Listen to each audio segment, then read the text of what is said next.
Greetings, Samurai! Today we will be looking at Shadowlands, the first of the source books for the Legend of the Five Rings Roleplaying Game line from Fantasy Flight Games. Interestingly, Emerald Empire isn't described as a source book, but one of the core products you need to play the game, particularly as the main rulebook is virtually devoid of setting information. The subtitle for this volume is The Essential Guide to the Dominion of Fuleng, which is true. However, this book is a lot more, containing 17 jam-packed pages on the Crab Clan, including history, families, holdings, NPCs, secrets, rumours, and adventure hooks, as well as the rules and background for the Falcon Miner clan. Not to mention the Nezumi, a race of intelligent humanoid rat people that dwell around the Shadowlands. Traditionally, role-playing books were either aimed at the GM or the player, but this has something vital for both. Good from a business point of view, but potentially expensive for the customer. This looks to be a technique Fantasy Flight Games are embracing going forward, as the next source book, Courts of Stone, explains both political and courtly campaigns and gives full details of the Crane clan. Shadowlands is also the first in a trilogy of related items, the next being a physical adventure with accessories, and finally some free downloadable content. It is a hardback volume of 144 pages, not even half the size of the 336-page core rulebook. It is case-bound, so it opens and lays flat with no damage to the spine, and the pages are fully stitched in place. It has the same red branding on the front, spine and back, plus the same art on the front and rear flyleaves as all the books in this line do. There is also an unadorned print of the cover art inside. For the first time, there is no index. There is a contents page which may give you a vague idea of where to look, but as this doesn't even cover half the page, it could easily have been expanded with plenty more helpful subheadings. Every page is numbered in large numerals, except where it would intrude on any art. The book is divided into 3 chapters, plus a tiny introduction. It uses the same graphic design style as all the books, making use of box outs and sidebars, so you should feel right at home.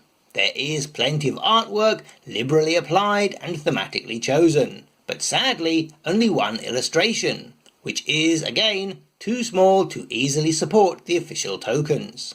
There is a new map that helpfully contains both the Shadowlands and Crab territories right up to the Castle of the Falcon. Plenty of exciting places are listed, but one noticeable omission is the Plains Above Evil. Along with the Saigo River, the Sea of Shadows and the Thorn Coast, you can probably work out where these are for yourself. But if it is your first time learning about Rokugan, it would be nice if you didn't have to. But with the Kappa Fortress or Big Stink, you can't. Also, the map isn't detachable, and you probably won't want to cut it out. An oversized version is available in the future product, Mask of the Oni, however. A feature that runs throughout the book are these adventure seeds, which are related to the theme of the chapter they appear in. If you don't own the Emerald Empire, they have a 3-part explanation named Hook, Rising Action and Climax, which give you some suggestions for an encounter you can insert into your campaign. This book has 15, all bar 1 appearing in the first chapter. They aren't listed or categorized in any way, so you may have to look through all of them to find the one you are looking for. After the credits page and the contents comes a single-page story, then a preface of what this book is about, and summary of how each chapter functions, plus the explanation of adventure seeds and sidebars. The longest chapter begins with the origin and nature of the Shadowlands and what Fuleng has to do with it. 6 prominent locations are introduced and 21 new Shadowlands creatures too. But this book doesn't reprint things like goblins, skeletons and zombies from the core book though. Then come 8 pages on the Nezumi, a race of intelligent humanoid rat people that dwell around the Shadowlands, complete with 5 NPC stat blocks for them. There is no mention of player character Nezumi, however. Following on are 17 pages dedicated to the Crab Clan, with each family having their culture, values, traditions, lands and current concerns listed separately, plus a few example NPCs and plenty of rumours and adventure seeds.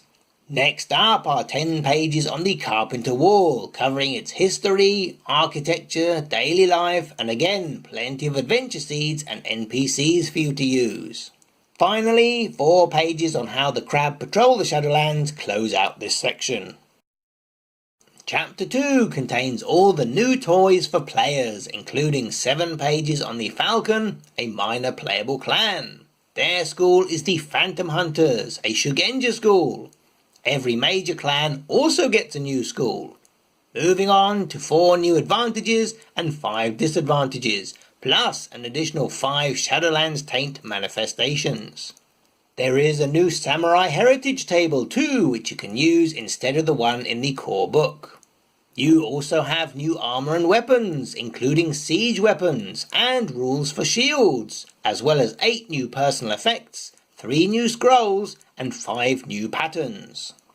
Artifacts of Jigoku introduces the concept of cursed items, detailing how objects can become cursed and what effects they have on their bearer.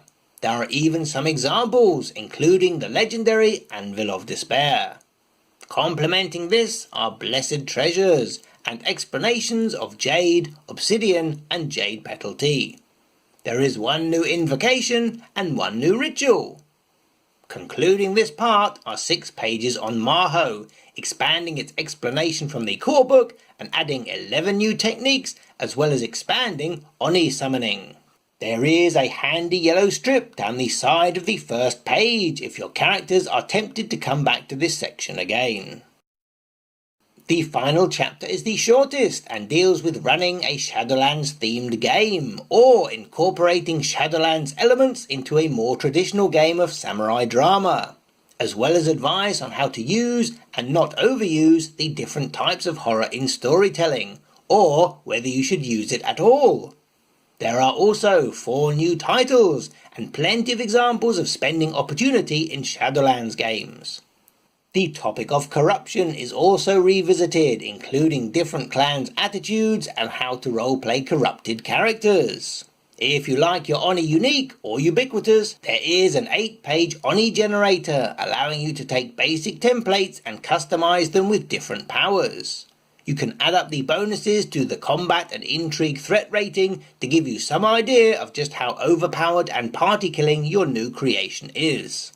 Another reoccurring element for these sourcebooks is exploring one of the tenets of Bushido. Appropriately enough, we start off with courage, expanding on the 1-paragraph definition in the core book, and also some optional ideas for adding to the honor forfeits and rewards table.